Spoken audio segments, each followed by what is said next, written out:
आदरणीय माताएं, प्रिय धर्म बंधुओं एवं भविष्य निधि बच्चों।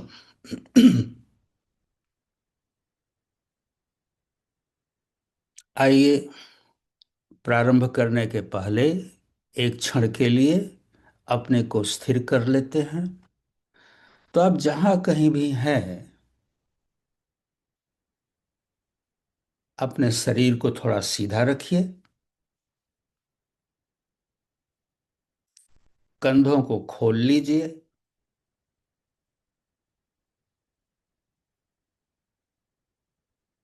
मस्तक को खाली करिए और आंखों को बंद कर लीजिए।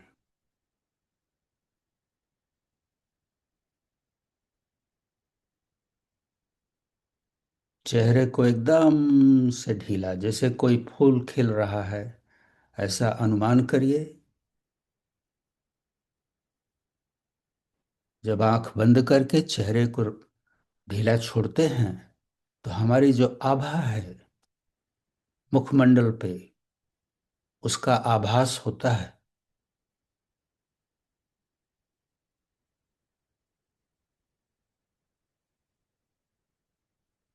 गर्दन को हल्का करिए। कंधों को एकदम से ढीला छोड़ दीजिए। पूरी रीढ़ की जो हड्डी है, रिलैक्स हो।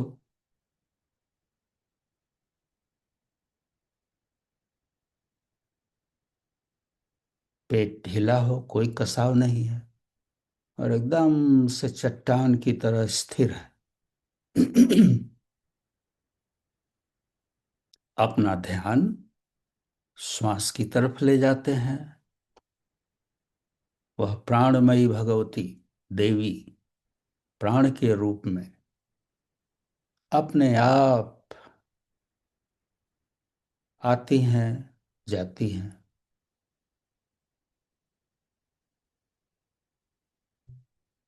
उनके प्रति आदर का भाव मन में रखते हुए बस वो आ रही हैं, वो जा रही हैं।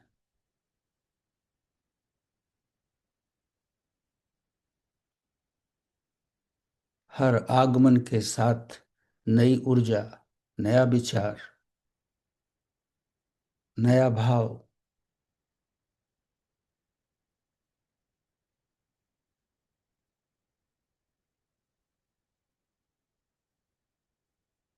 एकदम से स्थिर है।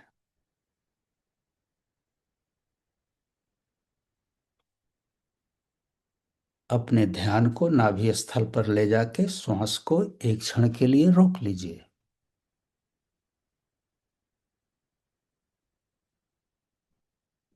श्वास को रोके हुए तब तक रखिए जब तक आप कर सकते हैं। उसके बाद धीरे धीरे धीरे छोड़िए।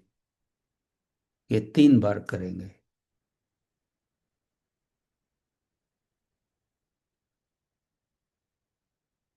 श्वास लेकर या श्वास छोड़कर फिर श्वास को रोक लेते हैं।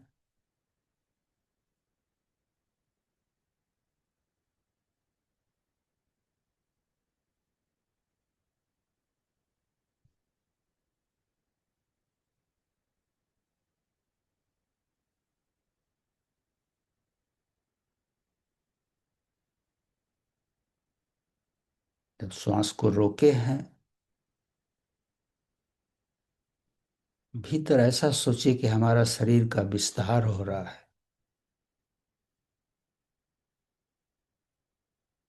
टेंशन नहीं।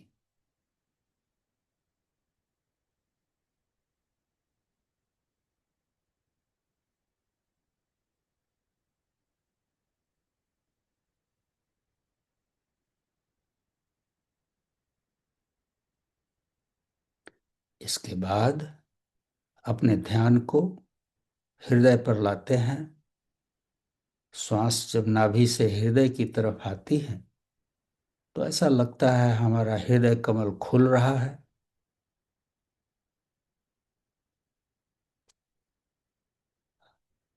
हृदय कमल खुला है। उसके ऊपर बल्कि एक और प्रकाश का पुंज है। उसको ध्यान में रखते हुए श्वास को फिर रोकेंगे।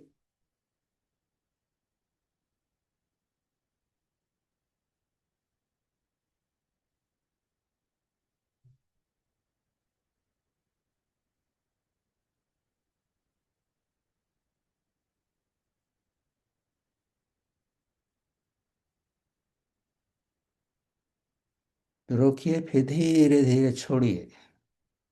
अभ्यास हम कर रहे हैं श्वास को रोकने का, प्राणवायु को रोकने का।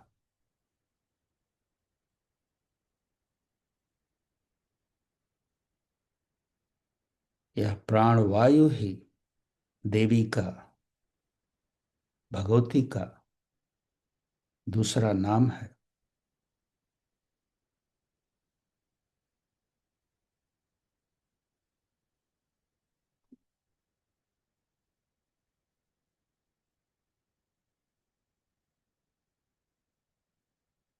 प्राणवायु को हृदय कमल के ऊपर स्थापित करके श्वास को रोक के एक योगी की तरह हम बैठे हैं, उसके आनंद में विभोर हैं।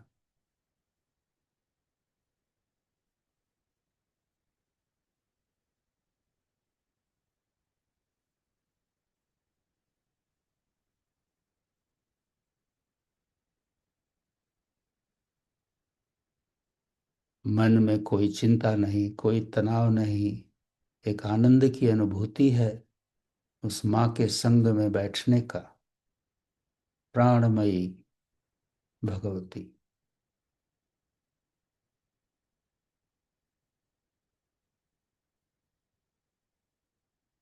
ये अभ्यास हम 3 बार करेंगे।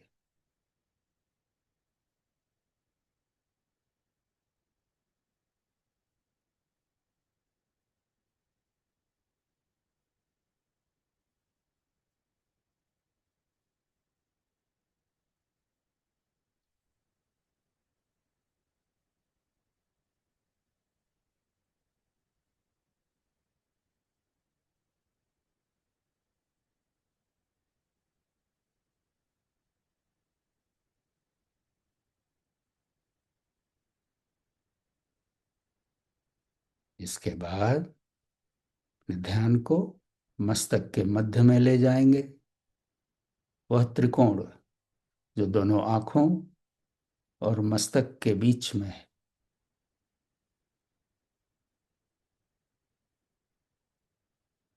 मस्तक के मध्य में ध्यान को स्थिर करके प्राणवायु को रोक लेते हैं।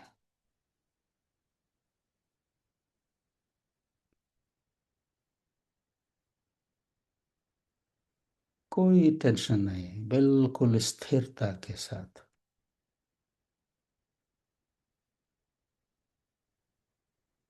और प्रकाश पुंज उभरता है भीतर से। उस प्रकाश में विलीन हो जाना है मन को।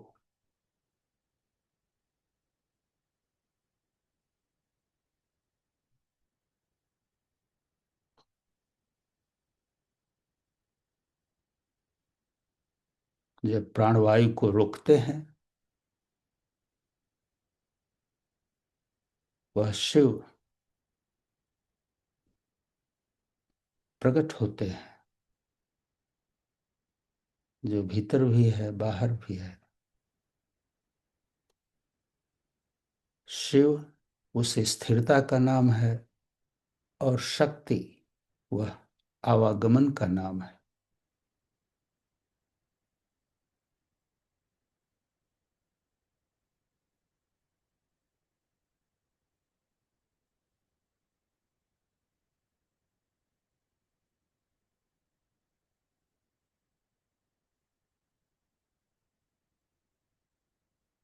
मस्तक के मध्य में जो प्रकाश है, उसी को अपने ध्यान में रखते हुए श्वास से भी अलग हो जाइए। इनको आने दीजिए, जाने दीजिए। आप स्थिर होके उस प्रकाश में विलीन हैं।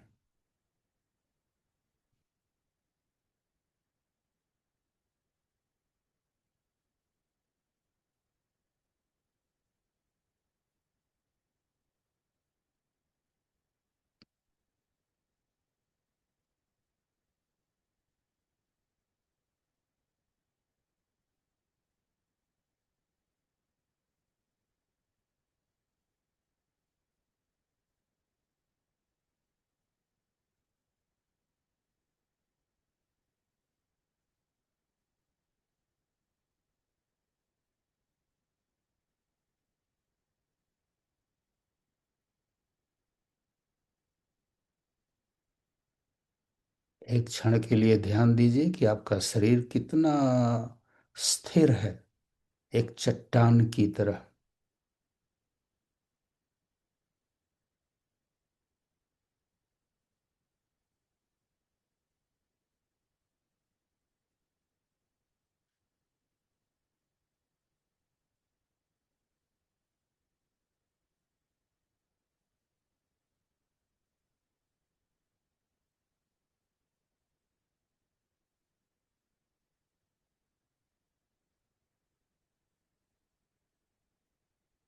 जब शरीर और मन स्थिर होता है, वह परमानंद अपने आप उभरता है।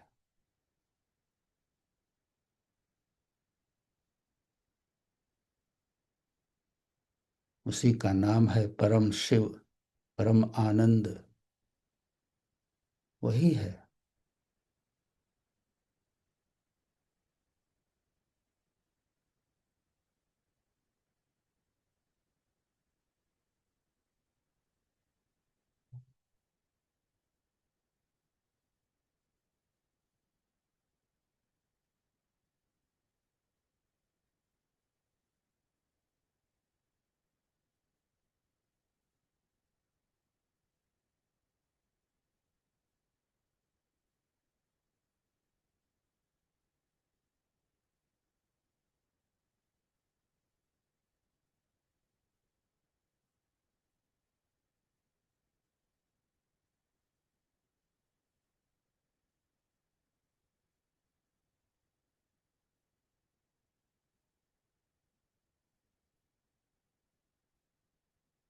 मन में अगर कोई हलचल होती है, इधर उधर का चीज आने लगता है, तुरंत श्वास को रोक लीजिए। फिर ध्यान को उसी प्रकाश पे केंद्रित करिए।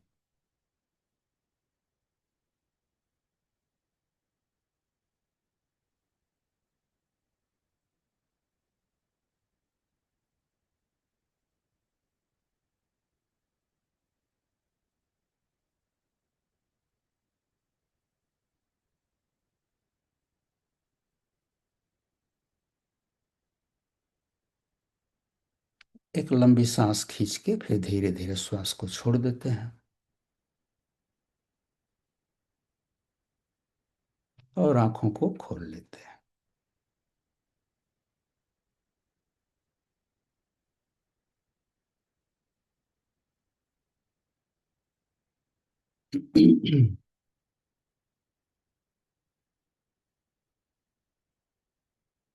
आपके साथ इस गुरुवार श्री ध्यान का जो हम लोग प्रारंभ किए हैं, बैठ के बहुत अच्छा लगता है।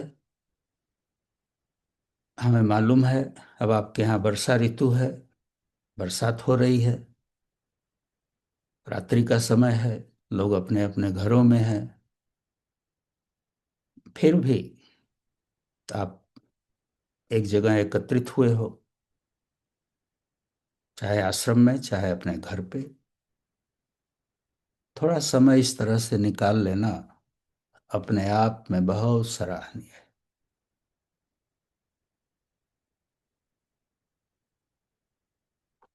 इस समय हम उपासना में आए हैं। यहाँ एक ध्यान सत्र होने वाला है, लोग आना प्रारंभ करेंगे। हम भी आए हैं और गुरु पूर्णिमा की भी तैयारियां चल रही हैं।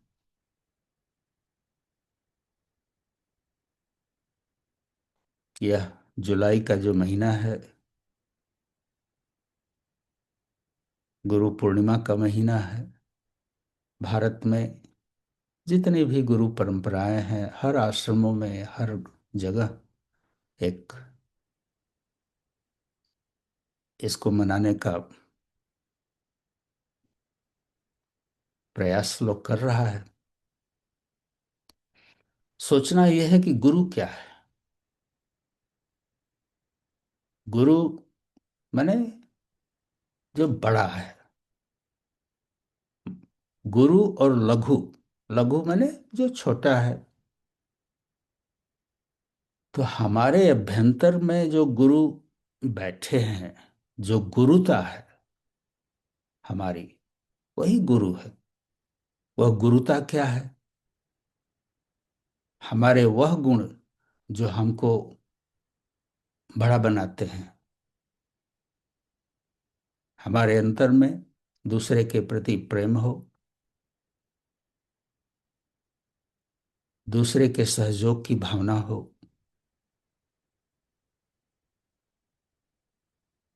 क्षमा हो, शील हो, शालीनता हो।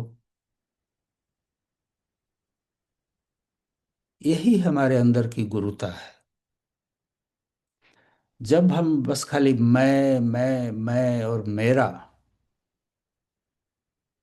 या मेरा अहंकार, इसी में डूबे रहते हैं, उस गुरुता से, उस गुरु से हम थोड़ा दूर रहते हैं। होता है, लोग शुरू शुरू में जाता है अपने गुरु के पास कि गुरु जी का आशीर्वाद हमको मिलेगा, उनका प्यार मिलेगा। वो तो होता है, वो ठीक है। लेकिन असली आशीर्वाद और प्यार हमें अपना चाहिए।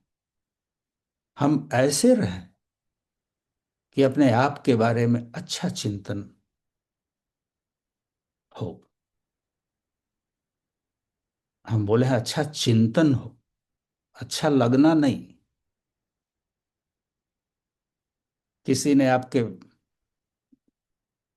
पैर पर थोड़ा चढ़ गए, आप गुस्से में आके दोबारा उनके दोनों पैर पर चढ़ गए। अच्छा तो लगा कि हाँ हम थोड़ा विजयी हो गए, जीत गए, लेकिन वो आपकी गुरुता नहीं है। गुरुता तो है क्षमा।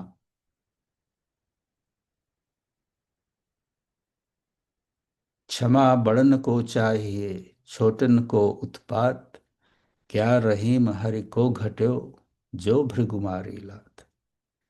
जो छोटा होता है गलती करता है, जो बड़ा होता है क्षमा करता है। तो हमारे अभ्यंतर में जो बड़ा है, जो बड़प्पन है, उसी को हमको बार बार अपने जीवन में महत्व देना है। अपने बड़प्पन को, अपने छोटेपन को नहीं। अहंकार जो है, मैं, मेरा, ये छोटापन है।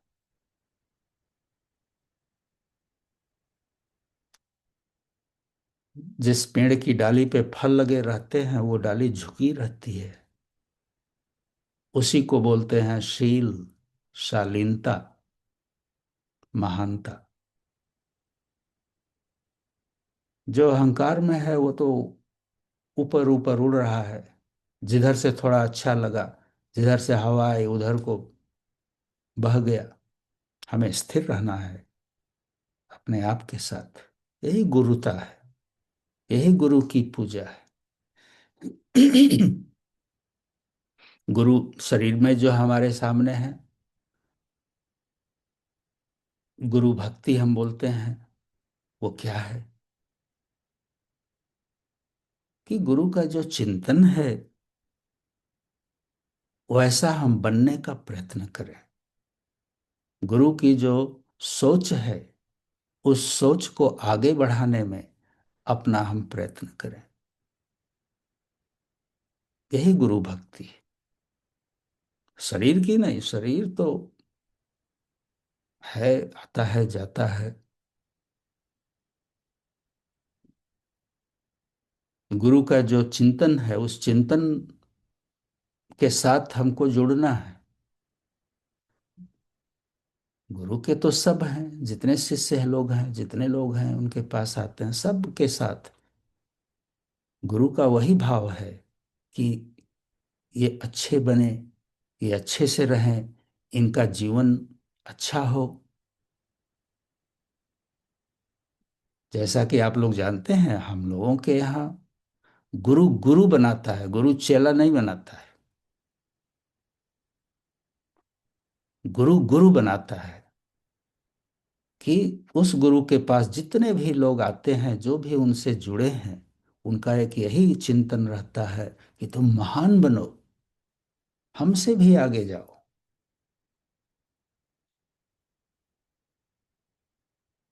आप स्वस्थ रहो, प्रसन्न रहो, दूसरे के प्रति आपके मन में कल्याण की भावना हो।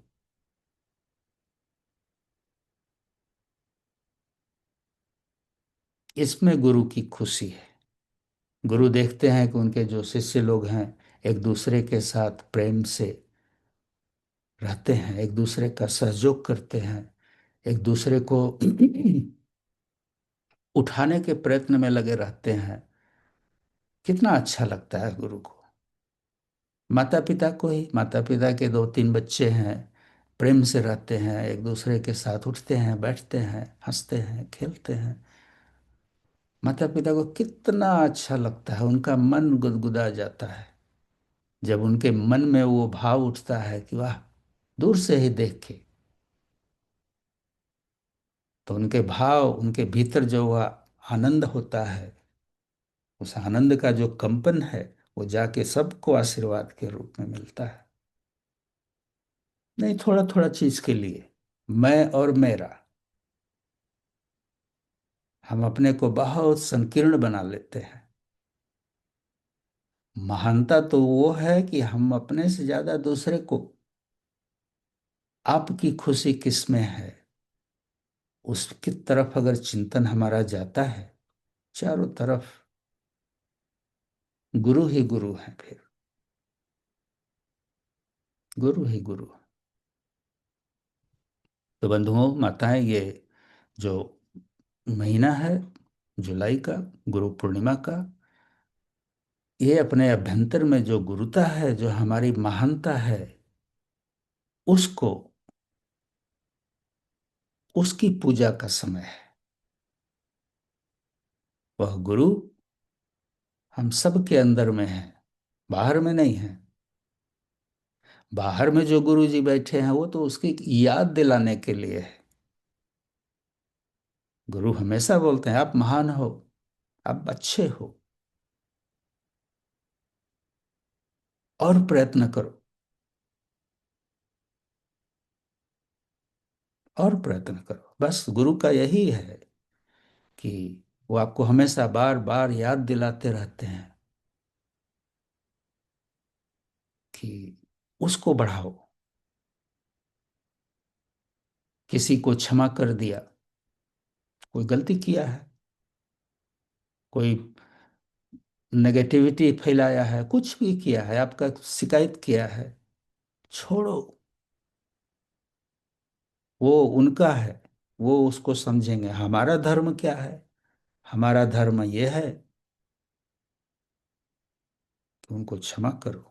जब हम क्षमा करते हैं तब हम अपने अंदर के जो गुरु हैं उनके चरणों में एक पुष्प डाल रहे होते हैं, ऐसा सोचना है।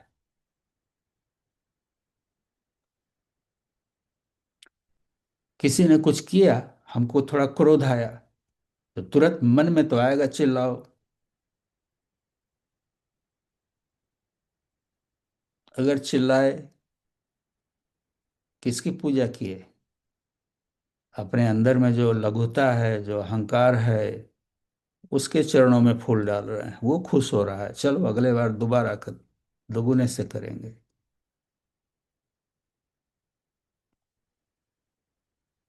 उस गुरुता को पाने के लिए हमें त्याग की आवश्यकता होती है। और वह त्याग क्या है? अहंकार का त्याग है। हमारा अहंकार ही हमको उत्तेजित करता है बदला लेने के लिए, नाले पर दहला मारने के लिए। वो कोई आके बोला, वो तो आपकी शिकायत कर रहे थे, हम उनका 10 ठो शिकायत फिर उनसे बताएंगे, ये क्या हुआ? अच्छा लगा उस क्षण कि चलो वो तो 1 ठो बोले थे, हम उसके अंदर देखो कितनी कमजोरी है। लेकिन उसी क्षण अगर हम बोल दिया, अरे छोड़ो जाने दो, उधर ध्यान नहीं ले जाना है, आपने अपना भी कल्याण किया, उनका भी कल्याण किया, जो सुन रहे हैं उनका भी कल्याण हुआ। तो इस तरह से छोटा छोटा चीज से हम गुरु की पूजा करते हैं, अपने आचरण से, अपने व्यवहार से, अपने चिंतन से, अपने त्याग से।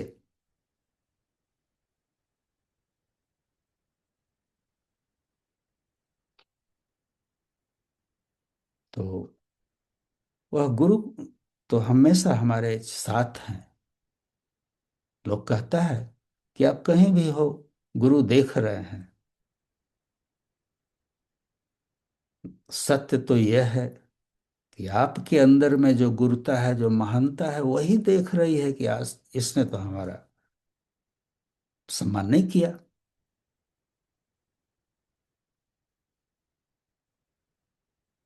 वही कोई छोटा मोटा कर्म हम करते हैं, किसी दूसरे के लिए त्याग करते हैं,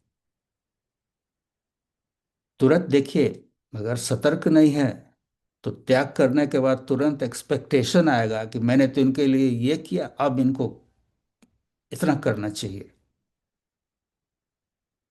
उधर नहीं आना है। मैंने किया, छोड़ दिया। नहीं करने के बाद हम बैठे रहें कि अभी इसको स्वीकार करें और फिर हमारा सम्मान करें, तो एक्सपेक्टेशन लेके बैठेंगे तो फिर उसी जगह पहुंच जाएंगे। वो एक्सपेक्टेशन हमारे अहंकार का है।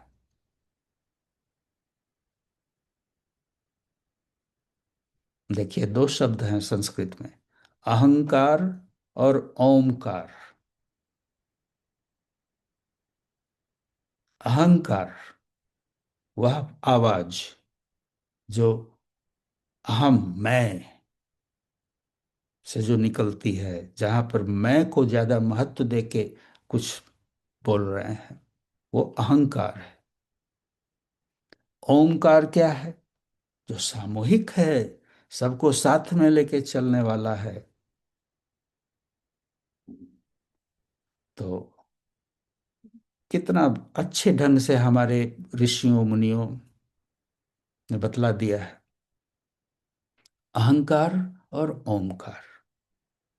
ओमकार वह आवाज, अंतरात्मा की आवाज, अपने भीतर का जो चिंतन जो चल रहा है, वो सामूहिक सबके भलाई के लिए है या केवल मेरा, मेरे लिए है।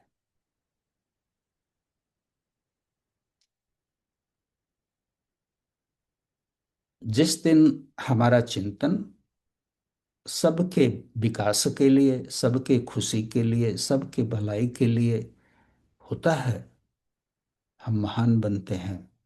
वही गुरु है, वही गुरु की पूजा है, वही गुरु हमारे अभ्यंतर में और विकसित होते हैं।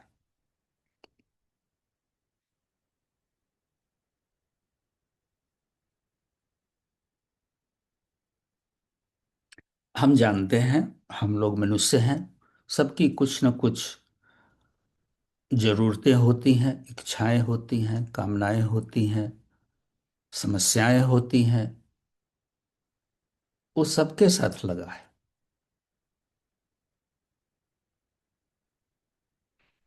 फिर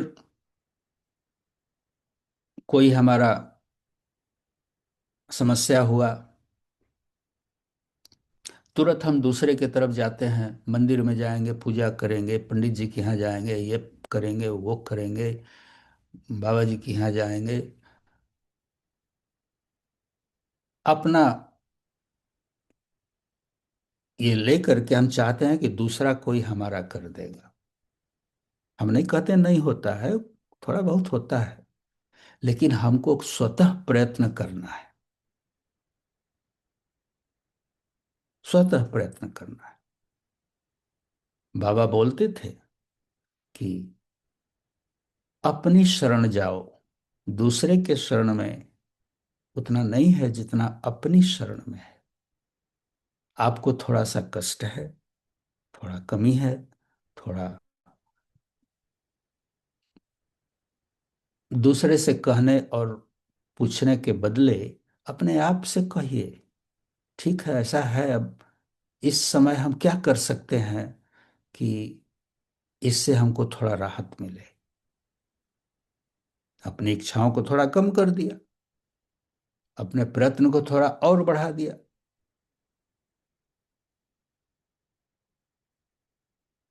वह शक्ति, जो भी समस्या है वह शक्ति हमको मिलती है।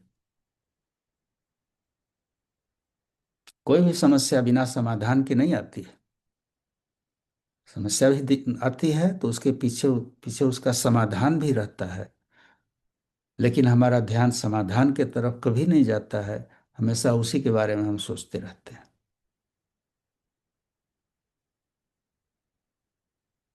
समाधान के बारे में जिस दिन हमारा ध्यान जाएगा, अपने अभ्यंतर में जो वह शक्ति है फिर उस दिशा में बहने लगेंगी, फिर उससे हमको निजात मिलेगा। सब कुछ है। तो बंधुओं, माताएं, प्रिय बच्चों, यह जो हम बोल रहे हैं, इसी में पूरे जीवन का रहस्य छिपा है। इसी में अपने अभ्यंतर की जो गुरुता है उसको आप पहचानो। ये आपके भीतर है। आप महान हैं। इसके साथ आपने जन्म लिया है। भिन्न भिन्न तरह की इच्छाएं, कामनाएं, समस्याएं, ये सब बादल जो है आके उसको घेर लिया है। उसी बादल से अपने को उसको निकालना है। वह गुरुता आपके अभ्यंतर में है। आप में वो शक्ति है। आप दूसरे को प्रेम भी दे सकते हैं, करुणा भी दे सकते हैं, दया भी दे सकते हैं, क्षमा भी दे सकते हैं। आप शीलवान हैं। आपके अंदर वह संतोष है। कोई विचार मन में आया कि यह हो जाएगा तो और हमको अच्छा होगा, अब उसके पीछे हम भाग रहे हैं, भाग रहे हैं, भाग रहे हैं। मोटरसाइकिल है, मन में आ गया कि अब कार ले लें, अब उसके पीछे भाग रहे हैं, भाग रहे हैं, भाग रहे हैं। लेकिन एक क्षण के लिए रुको। अरे भाई, मोटरसाइकिल है अभी, ठीक है, काम चलता है। समय आएगा तो उसको भी ले लेंगे। प्रयत्न करते हैं थोड़ा और। तो अगर अपने को थोड़ा सा संतोष हम दे देते हैं, मन में विचार रखे कि एक दिन इसको करना है, होगा। जो मन में आता है वो होता है। कहा गया है कि what comes in your mind comes to reality. जो मन में आता है वो एक दिन फलित होता है। हाँ, उस क्षण फलित नहीं होता है जिस क्षण आप चाहते हो। वही संतोष है। अभी जो है बहुत है, उस दिशा में प्रयत्न करेंगे, एक दिन वो होता है।